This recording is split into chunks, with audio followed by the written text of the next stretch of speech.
Now that we know we have the track protection up, it's time to make sure the car is safe to work on or around. The first thing we're going to look for is make sure our handbrake is applied.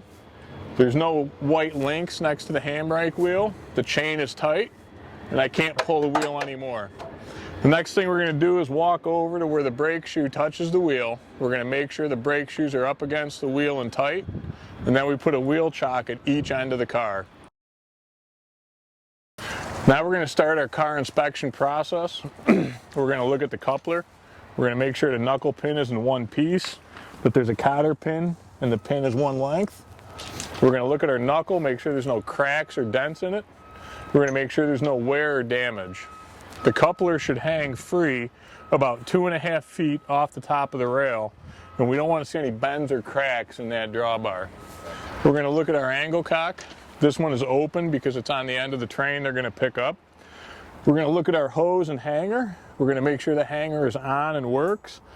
We're going to look at the date on the hose. This one was manufactured in 2 of 20. So this hose is legal. It's good for 10 years. There's no cuts, rips, or scratches in the hose. There's a gasket inside the glad hand, and it's intact. We're going to look at the sill steps. We're going to make sure the grab irons are on it and secure. We're going to make sure there's 2 inches of clearance between the grab iron and the sill. The sill is flat. It's not bent, dented, or walking hazards. It's not loose. This grab iron is secure. Both end ladder is secure and not bent out of plane. And then we're going to keep going right down the car. So we're going to look at our retainer. We're going to make sure it's vertical, which is going to be the direct exhaust setting, and we're going to look at our triple valve. On our triple valve, we're going to make sure there's no leaks, no rust, no missing components. We're going to make sure the release rod works. So we're going to look at our wheel bearings. We're going to make sure that all 3 nuts are there.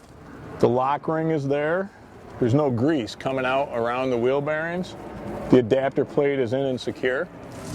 We're going to look at our brake shoes and make sure they're at least 3/8 of an inch thick, and that the brake beam is there and has all its pins.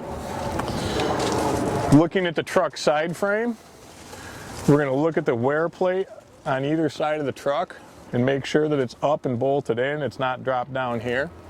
We're looking at all of our springs to make sure that they're there and intact. There's no cracked, missing, or tilted out springs.